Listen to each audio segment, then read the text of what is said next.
नमस्कार, आप देख रहे हैं नेशन एट 9। आपके साथ मैं दीपिका सिंह। मैं हूं आपके साथ पूजा मोहन पांडे। तो नेशन एट 9 पे बात होगी देश के पूर्व से लेकर पश्चिम तक, उत्तर से लेकर दक्षिण तक, हर कोने की बात। शुरुआत होगी जम्मू कश्मीर से। तो जम्मू कश्मीर के अनंतनाग से बड़ी खबर आ रही है, जिसमें सेना ने लश्कर के 2 आतंकवादी को गिरफ्तार किया है। आतंकवादियों से हथियार, गोला बारूद बरामद किया गया। 1 लाख रुपए, 12 AK-47 राउंड और ग्रेनेड भी बरामद हुआ।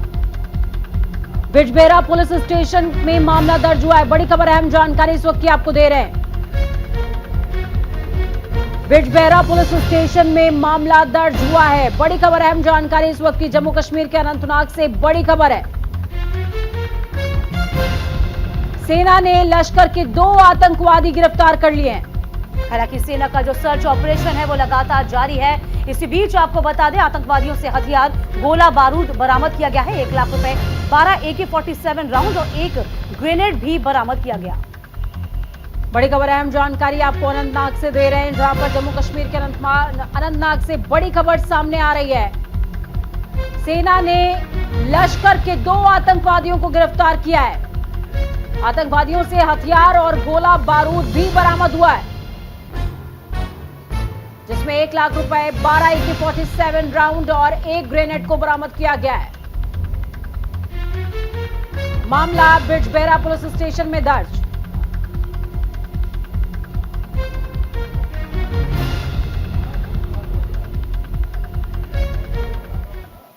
चलिए अब आगे बढ़ेंगे, बात करते हैं प्रधानमंत्री नरेंद्र मोदी के अमेरिका दौरे से जुड़ी हुई।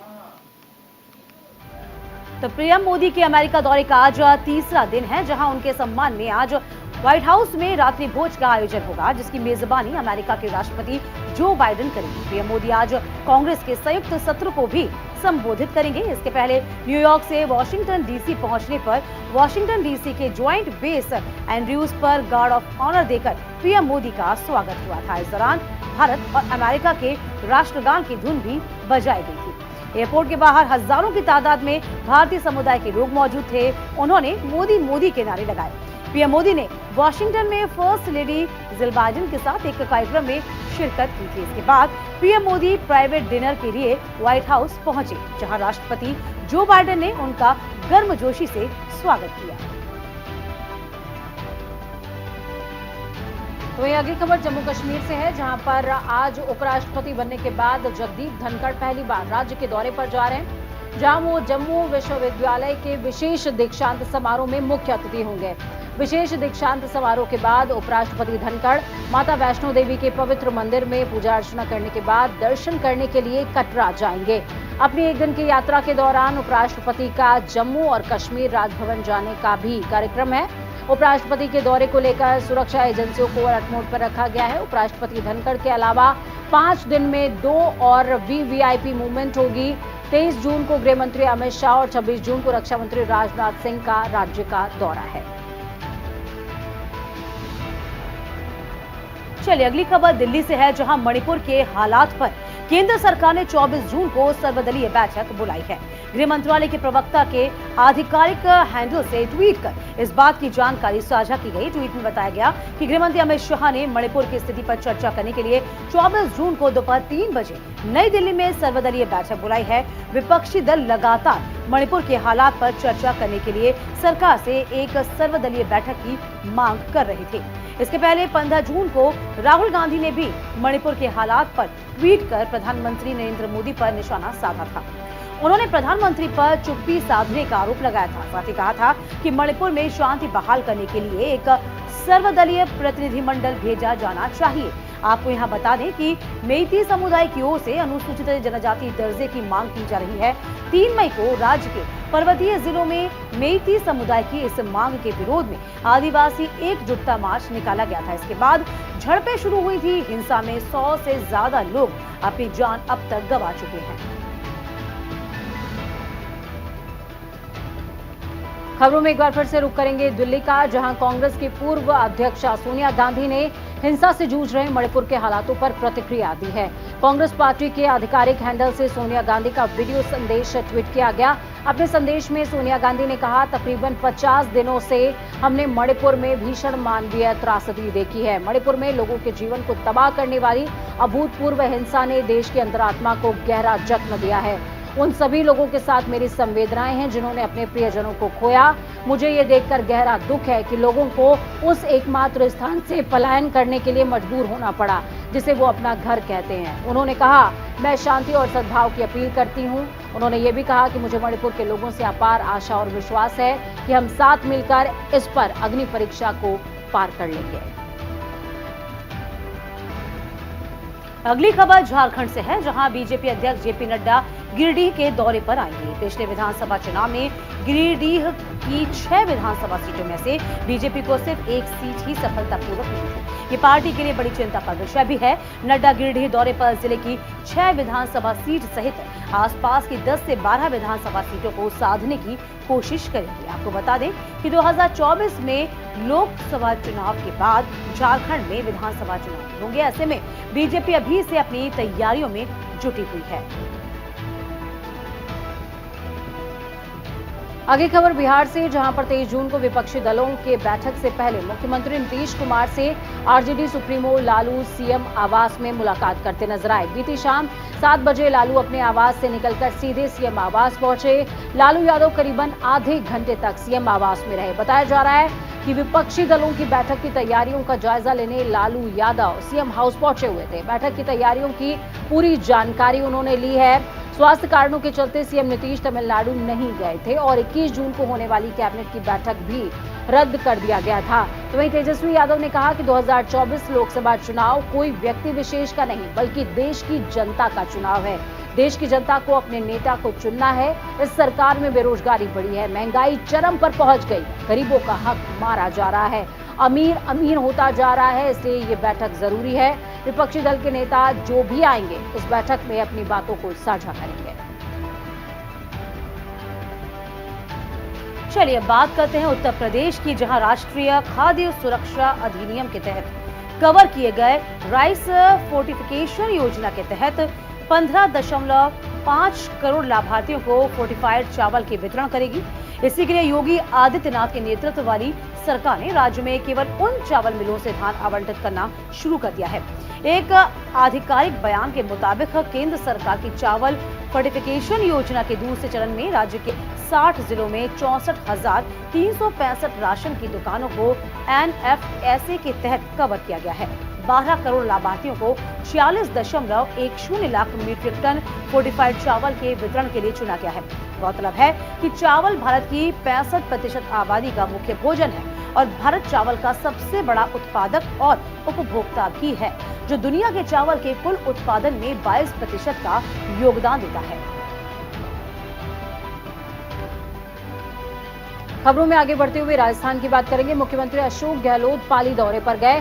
गहलोत ने सर्किट हाउस में बिपरजॉय चक्रवात से प्रभावित परिवारों से मुलाकात की, उनकी समस्याओं को सुना और अधिकारियों को उन्हें शीघ्र राहत प्रदान करने के निर्देश दिए। सर्किट हाउस में पाली विधायक ज्ञानचंद पारख ने भी गहलोत से मुलाकात करते हुए उन्हें रोहट उपखंड में हुए नुकसान की जानकारी दी है।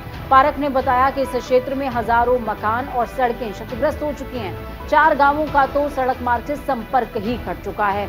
मुख्यमंत्री ने प्रभावितों से मिलने के बाद कलेक्टर को सड़क, बिजली और पोल जैसी अन्य आवश्यक सेवाओं को त्वरित प्रभाव से दुरुस्त करने के निर्देश दिए हैं। मुख्यमंत्री ने लोगों से अपील की कि वो जल जमाव वाली जगहों पर न जाएं, नदियों में न उतरें। अगली खबर दिल्ली से है, जहां सीएम अरविंद केजरीवाल ने राजधानी में बढ़ते अपराधों को लेकर उपराज्यपाल वीके सक्सेना को दोबारा से चिट्ठी लिखी है। सीएम ने चिट्ठी में कहा कि लोगों की सुरक्षा सुनिश्चित करने के लिए जिम्मेदार लोगों के पास कोई ठोस समाधान नहीं है और वह केवल दोषारोपण करने में लगे हुए हैं। उन्होंने आगे कहा है कि एक अत्यंत गंभीर स्थिति है जो सीधे तौर पर दिल्ली के 2 करोड़ से अधिक लोगों के जीवन और संपत्ति की सुरक्षा से संबंधित मामले को राजनीतिकरण बनाना आसान होगा। लेकिन उपराज्यपाल की प्रतिक्रिया में एक भी प्रभावी कदम की पेशकश नहीं की गई। इस पर दिल्ली पुलिस के राजनीतिक आकाओं और गृह मंत्रालय उपराज्यपाल द्वारा विचार किया गया है। आपको यहाँ बता दें कि सीएम केजरीवाल ने दिल्ली में अपराध के मामलों पर बढ़ोतरी पर एलजी को चिट्ठी लिखी थी। इसके जवाब में एलजी ने लिखा था कि अपराध का राजनीतिकरण करने से कोई समाधान नहीं निकलने वाला। अगली खबर केरला से है, जहां पर राज्यपाल आरिफ मोहम्मद खान ने मुख्यमंत्री पिनराई विजयन के क्यूबा यात्रा को लेकर बयान दिया। उन्होंने सीएम की यात्रा की आलोचना करते हुए कहा कि ये एक राजनीतिक तीर्थ यात्रा के अलावा और कुछ नहीं है। आलुआ में उन्होंने कहा कि यात्रा जनता के पैसे की बर्बादी है और क्यूबा अपने तंबाकू उत्पादन के लिए जाना जाता है। उन्होंने इस बात पर भी आश्चर्य जताया कि क्यूबा ने स्वास्थ्य के क्षेत्र में क्या उपलब्धियां हासिल की। वहीं एक एसएफआई नेता से जुड़े फर्जी प्रमाण पत्र के मुद्दे पर विवादों पर उन्होंने कहा कि केरल में शैक्षणिक संस्थानों में बिना योग्यता के एक एसोसिएट प्रोफेसर की नियुक्ति के बाद कुछ भी संभव है। चलिए खबरों में रुख करते हैं पश्चिम बंगाल की ओर, जहां पंचायत चुनाव को लेकर कलकत्ता हाईकोर्ट ने एक बार फिर से राज्य चुनाव आयोग को केंद्रीय अर्धसैनिक बलों की संख्या बढ़ाने के निर्देश जारी किए। राज्य में 8 जुलाई को एक ही चरण में 3 स्तरीय पंचायत चुनाव के लिए मतदान होगा। कोर्ट ने कहा कि पंचायत चुनावों के संचालन की निगरानी के लिए 24 घंटे के अंदर केंद्रीय अर्धसैनिक बलों की प्रस्तावित संख्या को बढ़ाया जाए। कोर्ट ने यहां तक कहा कि अगर चुनाव आयुक्त आदेशों को लागू नहीं कर सकते तो वे पद छोड़ सकते हैं। आपको बता दें कि पंचायत चुनाव की निगरानी के लिए लगाए गए अर्धसैनिक बलों के जवानों की मौजूदा संख्या लगभग 1700 है, जिसे कम मानते हुए कोर्ट ने संख्या को बढ़ाने का आदेश जारी किया। चीफ जस्टिस टीएन शिव गणनाम और जस्टिस उदय कुमार की बेंच ने ये कहा है कि पहली नजर ऐसा लगता है कि सुप्रीम कोर्ट की ओर से बरकरार रखे जाने के बावजूद राज्य चुनाव आयोग ने जानबूझकर पहले के आदेशों का पूरी तरह से पालन नहीं किया। अगली खबर महाराष्ट्र से, जहां सियासी हलचल के बीच एनसीपी नेता अजीत पवार ने प्रदेश अध्यक्ष पद को लेकर बड़ा बयान दिया। अजीत पवार ने एनसीपी के स्थापना दिवस के मौके पर मुंबई में आयोजित कार्यक्रम में खुद को नेता विपक्ष पद से हटाए जाने की मांग की है। साथ ही अजीत पवार ने कहा कि मुझे नेता विपक्ष पद से मुक्त करते हुए पार्टी में कोई पद दिया जाना चाहिए।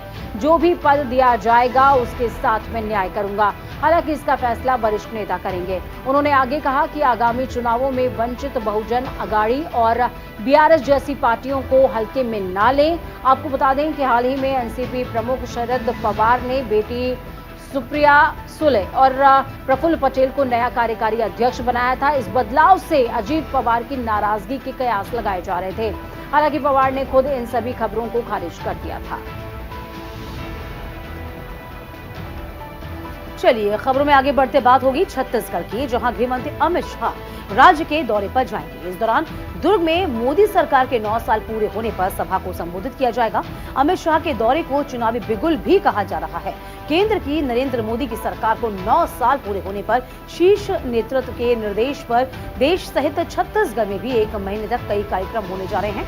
छत्तीसगढ़ की 7 लोकसभा सीटों और 78 विधानसभाओं में 13 अलग अलग कार्यक्रम आयोजित किए जाएंगे। इसके साथ ही गृह मंत्री अमित शाह मध्य प्रदेश के बालाघाट में रानी दुर्गावती की वीरता और बलिदान गाथा को जन जन तक पहुंचाने के लिए 6 दिवसीय गौरव यात्रा की शुरुआत करेंगे। 22 जून को वीरांगना रानी दुर्गावती गौरव यात्रा आरंभ हो जाएगी। ये यात्राएं बालाघाट, छिंदवाड़ा, सिंगरामपुर, उनके जन्म स्थान कालिंजर जिला और धोनी से शुरू होकर शहडोल पहुंचेगी। गृह मंत्री बालाघाट में रोड शो में भी हिस्सा लेंगे। अगली खबर मध्य प्रदेश से, जहां गौंड साम्राज्य की वीरांगना रानी दुर्गावती के बलिदान दिवस पर गौरव यात्रा निकाली जाएगी। केंद्रीय गृह मंत्री अमित शाह आज गौंड साम्राज्य की वीरांगना रानी दुर्गावती की वीरता और बलिदान गाथा को जन जन तक पहुंचाने के लिए गौरव यात्रा का शुभारंभ करेंगे। ये यात्रा 4 जिलों से निकलेगी। छिंदवाड़ा, दमोह और सिंगरामपुर, सिद्धि के दोहनी और यूपी के कालिंजर फोर्ट से 22 जून को प्रारंभ होकर 26 जून को शहडोल पहुंचेगी। प्रधानमंत्री नरेंद्र मोदी 27 जून को शहडोल में गौरव यात्रा का समापन करने वाले हैं। आपको बता दें कि अमित शाह 22 जून को शाम 4 बजे बालाघाट में पुलिस लाइन में बनाए गए हेलीपैड पहुंचने वाले हैं और उत्कृष्ट विद्यालय के मैदान में रानी दुर्गावती के बलिदान दिवस कार्यक्रम को संबोधित भी करेंगे। खबरों में रुख करते हैं देवभूमि उत्तराखंड का, जहां सीएम पुष्कर सिंह धामी लैंड और लव जिहाद पर खुलकर बयान दे रहे हैं। उन्होंने कहा कि प्रदेश में सनातन संस्कृति को नुकसान पहुंचाने का काम किया जा रहा है। देवभूमि उत्तराखंड में लैंड और लव जिहाद बढ़ रहा है। इसके खिलाफ सरकार मजबूती से लड़ भी रही है। इस लड़ाई को अंजाम तक पहुंचाकर ही दम लिया जाएगा।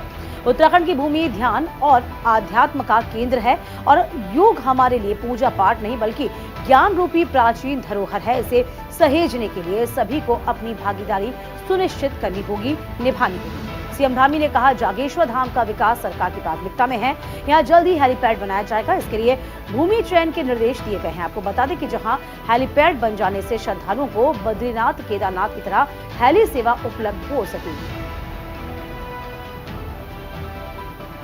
बात करेंगे पंजाब की, जहां सीएम भगवंत मान ने शपथ लेते हुए भ्रष्टाचार के खिलाफ जंग का ऐलान किया है।